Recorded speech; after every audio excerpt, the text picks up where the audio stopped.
Hello and welcome to another edition of Sand Shark Bites. I'm your host, Justin Jarrett, joined as always by my BFF, Mr. James Duffy, English professor, sidekick extraordinaire, Sand Shark fanatic, really, if we want to be honest about it.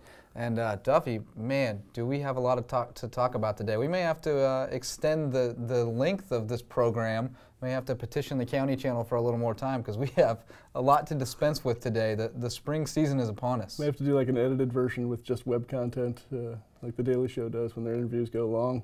Because we've got every sport to talk about. Yeah, really. we may have to abridge this one. Except for soccer. We're talking about everybody today. And soccer's been busy too. They're out on the field, getting with it every morning when it's not too cold. They go in the gym when it's too cold, but they're already in the throes of preparation for next season. But they're not in season. Almost everybody else is, it seems like. And where to begin? I guess we can throw a dart and start wherever we like, but why not softball? Let's start with softball. Shelby Zipperer getting Player of the Week from the Sun Conference. Just a few months shy from or removed from knee surgery, Shelby has made an amazing comeback. Really put in the work. You know, she could have sat back and taken the season off.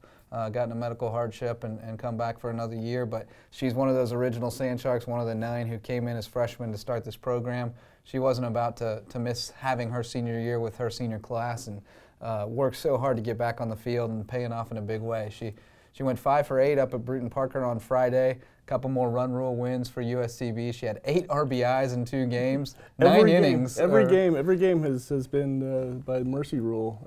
We've got it's 6-0. 53-9 run differential there over the course of those 6 games. It's a great start. Everybody's hitting. I mean, it's incredible. When I go to do Player of the Week nominations for the Sun Conference, it's like, who do I pick? I mean, everybody's got numbers, but Shelby was actually an easy pick this week. She had a homer and 8 RBIs and 8 at-bats. So that was a pretty easy choice and surprisingly a pretty difficult choice for the conference SIDs. As far as the voting goes, it was really close. We had a couple of great performances from other schools as well. So, but Shelby came out on top, our first Sun Conference Player of the Week for this season, first of many. I was going to say, we're to start the parade. Christy Cook just missed getting Pitcher of the Week honors, picked up a couple of votes. She got her 400th strikeout on Friday, 400th of her career, and we'll probably make a run at 500 before the season's over. So. Yeah, we're off to a great start in softball. Coach Laura Heberling's got that team playing fantastic ball. And on the other side of the diamond, the men's team's looking pretty good too. The first Sun Conference games were this past weekend. Took 2 out of 3 from Warner. Yeah, Warner came down, and we talked about this one on last week's show, kind of looking ahead to it, and going to be a big one because the USCB picked 8th in the conference and Warner picked 7th. Should be a pretty even matchup on paper. So it was big to get 2 out of 3.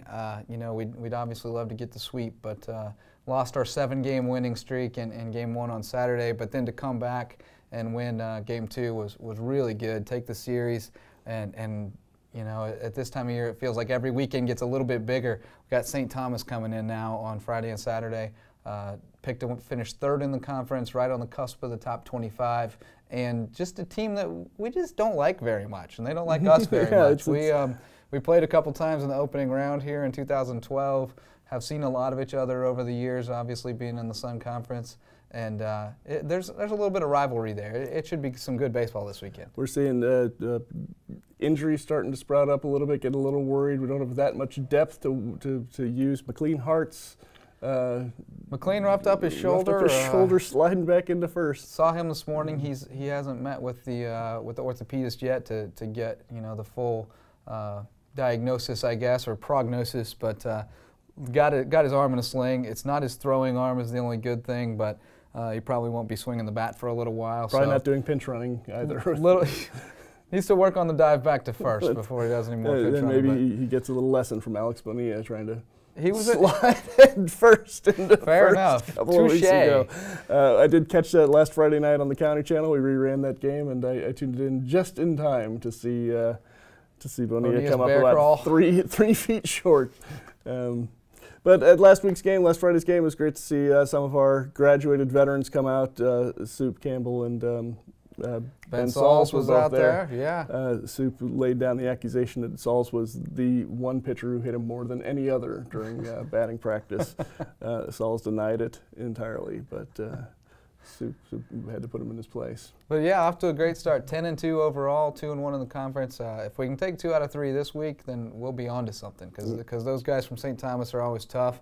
Hopefully we'll catch them unawares on Friday. They're from Miami, coming up here to play in what's going to be about upper 30s, low 40s on Friday, game 1.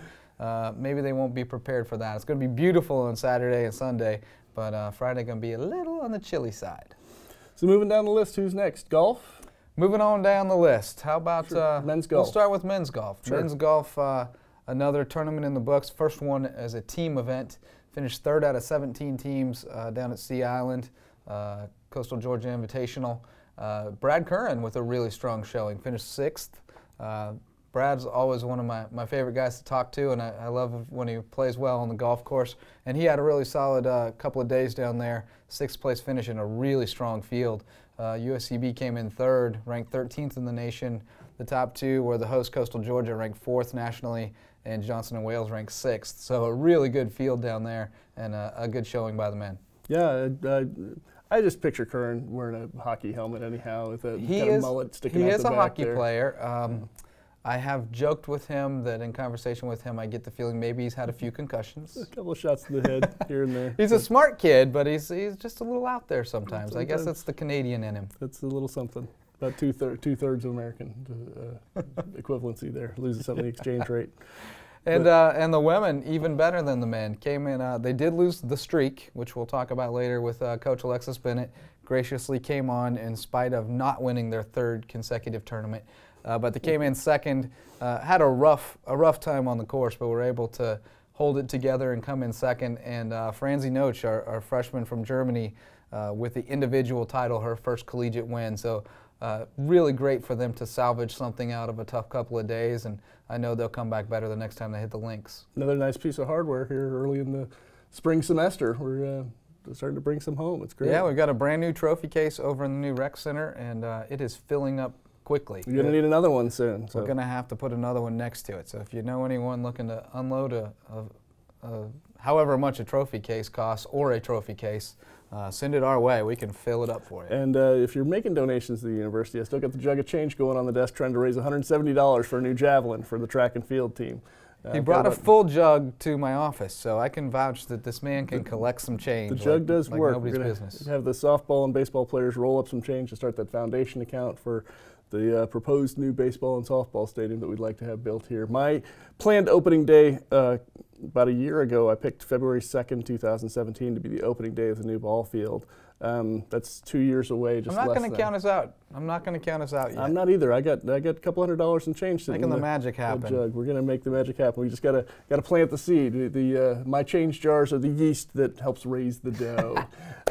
So I'm still looking. I need about $138 for that new javelin. So if you got a pocket full of change, stop by my office and drop it in. We'll make it happen. You can contribute to a Sun Conference championship in the javelin. We've got some great javelin throwers. We've placed in the conference meet several times over the years. I know Megan Atkinson's a fine javelin thrower.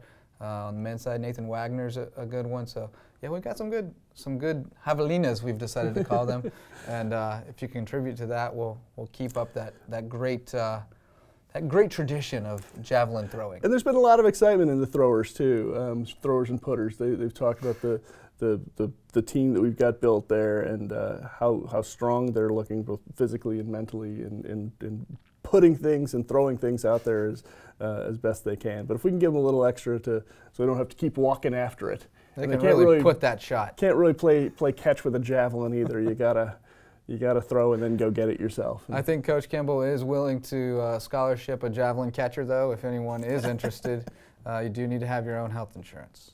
Helmet, safety goggles. But speaking of track and field, they're about to get it going too. They'll be, I guess they unofficially sort of got it going with the distance runners running the marathon, but the first big team track meet on the actual track going down on Saturday over in Savannah. So if you're not a baseball fan and you want to take in some sand shark athletics, go over to Savannah State. They'll be running over there in what's called the Eye Opener. Savannah, eye-opener. Savannah State and you can probably make it both. You can make a whole day of it. You get up early and go down and watch a little track and field, then make your way back to Hardyville. You probably could. And little baseball. There's some excitement there. I know that the track and field kids are working hard, putting in some work, especially those throwers, man. Coach Mahoney puts them through the paces. That's no joke. He's got them in great shape, so it's going to be exciting. I know Larry Kimball's chomping at the bit, get his kids out on the track, out on the field, and see how they stack up. And we'll be keeping an eye. I'm sure, just like every time they take the track, they break about 10 or 12 school records. So I'll be busy Saturday night checking all those times and marks against the school records, and we'll get those out on the website for you. And hopefully lots of great news to impart about track and field. Yeah, lots of sports. I mean, that's 6 sports: men's, women's golf, men's, women's track and field, softball, baseball. That's what we got. That's all of them except for soccer, men's, women's cross country, which are in their down period, although all the cross country runners are running track, so and half the soccer players are running track. So we've got everybody, lots of activity going on. Rec center's hopping with teams in there working out, as well as with students in there. Shooting some hoops, playing some intramural ball. We've got a staff team together. I'm not playing, but Coach Ed Herberling from USCB soccer coach has organized the staff infection team for basketball, and I think they've got a volleyball team as well. So lots of fun going on here on campus. As we always say, if you're driving by, just come check us out. Find a visitor parking spot and take a tour around. It's a happening place to be. A lot more happening than you think. Come on by and take a look. Absolutely. Well, we'll be back in just a few minutes with Coach Alexis Bennett is going to come into the studio for, I think, the 3rd time. She may be our most frequent guest at this point. We'll have to get her a pin. And talk a little women's golf right here on Sandshark Bites. Hello and welcome back to Sandshark Bites. We're joined now, as promised, by Coach Alexis Bennett from the USCB women's golf team. And Coach, got to say, a little disappointed that the streak is over. 2 straight wins to end the fall season, and tough conditions down at Sea Island on Monday and Tuesday. Made a nice comeback on Tuesday, but not quite able to get over the hump and win the tournament. A 2nd place finish, although we did bring home some hardware for that runner-up finish, and Franzi Noach with the individual championship. So nonetheless, a solid start to the spring season, even though that streak has ended. Yeah, absolutely. One of our main goals was to try and make it 3 in a row, and we really did have a good chance going in, being the top-ranked NAIA team in the field. So, yeah, it's a 2nd place, and obviously we're very proud of Francie. She definitely deserved it for all of her hard work. She came very close at Barry. She was on kind of the other side of the 1-stroke victory, getting 2nd by 1 stroke. So we were really excited for her, being a freshman, to get your first victory, and that was pretty sweet for her. So, yeah, definitely 2 sides to the coin. Very disappointed in the scores, obviously.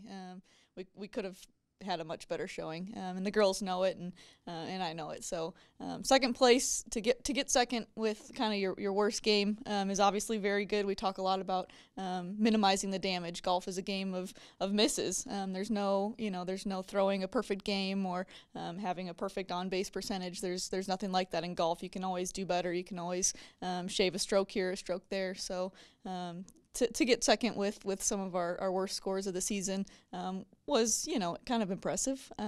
But yeah, we're definitely looking forward to kind of putting that one behind us. Unless you're Kim Jong-un, or Kim Jong-il, I guess it was, who shot the perfect game, 18 for 18 holes, which is very impressive. God rest his soul. But, I thought the impressive thing was to go out Monday and play the way you did and really struggle, really for the first time this season to struggle that much, and then come back on Tuesday in horrible conditions, windy, rainy, just awful conditions, nothing that we're used to playing in here, right. And come back and knock 6 shots off of that in worse conditions. I thought that showed a lot of mettle, especially with 3 freshmen in the lineup. Yeah, absolutely. We're still pretty young, 3 freshmen, 2 seniors this week. But yeah, the conditions were 10 times worse on day 2. So I think we were actually pretty happy with 336 on day 2. Obviously the 74 from Francie really helped, but I think these Europeans need some of that. They felt very comfortable. Moa and Francie and Emily all said throughout the round how they felt like this was home, and this was the majority of their season at home. So it's nothing that they haven't seen before. So the even funnier part is that the last 6 holes of of the second round, when it actually did sort of calm down, is where we had our worst 6-hole stretch. So that's kind of the joke right now, is that we just need some really poor weather to play our best golf. The golf course was set up difficult. Day one, the pins were really tough. The par threes, they were all tucked. And I think that's why Francie performed the way she did. Is it was a short course, but very tight, very placement-oriented. Trouble on nearly every hole, left and right. So her game really sets up for that. She's a short hitter, but very straight, very consistent. So she was able to sort of navigate around some of the trouble that the others found. I was just going over the stats in my office. We had 11 of the 10 rounds that we counted, not even including the drop scores. We had 11 triple bogeys or more, and 2 of those were quads. So, speaking of minimizing damage, you bring those just down to double bogeys, which golfers are usually pretty unhappy about, and we win the thing by 1. So, collectively we minimize the damage, but individually we could have done a lot better at sort of navigating the golf course. It's never good to have something you're disappointed in, but it is good as a coach to have those teachable moments and have things that you can build on and grow on. And you certainly come away from this one with some of those opportunities, and you know where you need to work on before the next event, right? Yeah, definitely. I was really proud of their attitude. It was raining from the second we got to the breakfast table on day 2, so there was no question what we were going to face that day. And I remember sort of when we were meeting as a group right before we went out, since it was a shotgun start, one of the girls said, I think if we keep our positive attitude, we're already going to have an edge, because they were hearing the other girls talk on the putting green about, not wanting to go out and how less fun it was going to be to play in these conditions. And we had 5 that went out and were ready to play. So that was definitely what I was most proud of this week, was just their willingness to face the obstacles in front of us, not just the score deficit, but the conditions themselves. So I think that's really going to prove beneficial next week when we face tough conditions, tough course, and a tough field. Yeah, you hope the weather's not too bad for the next one, because you're out on Kiowa Island, and it can get nasty out there in a hurry if the weather's rough. What's the field look like for that one? I know that usually draws a pretty strong field. Going to see some good competition up there? Yes, in one word, absolutely. This is a 40-team field, up from 36 in years previous. This was one of the tournaments I played as a collegiate player, so I'm excited to get back and be on the other side of things, coaching, and see that perspective of it. But it's hosted by College of Charleston, which is always a very strong program, but it'll be 38 Division I programs, and then SCAD and us, which SCAD is ranked number 2 for NAI right now. So, we're really looking forward to hopefully placing in the top 5 or 10 there. That would be considered a real success for us, considering the field. Great measuring stick, not just for USCB women's golf, but for the Sun Conference and the NAIA. 2 of the top 10 teams, top 8 teams in the NAIA get to see how you can stack up against some of the top Division I schools. So that'll be exciting. I'm sure the girls will be excited to go against top competition. Absolutely. Very looking forward to it. Well, thanks so much for joining us here on Sandshark Bites, Alexis. We'll have you on again in a few weeks and catch up and hopefully talk about another streak getting started of victories. We'll be right back with more here on Sandshark Bites. At the University of South Carolina, Beaufort, we offer small classes, individual attention, and an affordable education in an atmosphere that fosters diversity and achievement. We are students. We field 9 Sandshark sports teams that compete in the Sun Conference. We are athletes. We are one university with 2 campuses serving the coastal areas of South Carolina and Georgia. We are the Lowcountry. We are the fastest growing 4-year school in the University of South Carolina system. We are USCB. Well, always great to have Alexis Bennett on the show, one of our frequent guests here, and I'm sure we'll see much more of her, because going to have a lot of great news to talk about with the women's golf this season. Need to get her a punch card so she gets a free sandwich on her 16th yeah, visit no or kidding. something. Yeah, 10th visit, you get a free lunch, just like at the lunch lady. We'll treat you to the Hawk's Nest next door. But yeah, it's great to have Alexis, and it's great to have a women's golf team that is loaded with talent right now. I mean, those 3 freshmen really playing great, and then you throw in Sam O'Donnell and Tori DeGroot, the seniors who have been around for a while, and veterans of the grind. That's going to be a strong team. I look forward to seeing how they do, later on in the Sun Conference tournament and the national championships just up the street in Pooler. So it's going to be exciting to watch them throughout the season. You just made me a little sad by realizing that Sam O'Donnell and Tori DeGroot are seniors and leaving us. This is going to be a tough graduating class for me. No, our little babies. They're growing up. All grown up. They grow up so fast. But it's a great group of people to be around, a great group of athletes that we've got that are growing up here and looking solid. So you got a player of the week for us? That's why it's so hard to pick just one every week. But actually, it was pretty tough this week. You know, we had Shelby Zipper with the Sun Conference Player of the Week. We had Christy Cook with her 400 strikeout. We had a number of baseball players who played great. Kyle Thompson had a fantastic week at the plate. Junior De La Torre pitched well again. But man, when you bring home hardware, that's where it's got to go. Franzi Noach, the freshman golfer from Germany. She's got some awesome German flag socks, as an aside. Good, perfect. Probably couldn't see them this week because she was all bundled up. But when she's wearing shorts, she's got some cool German flag socks. So I've got some photos of them. They're pretty sweet.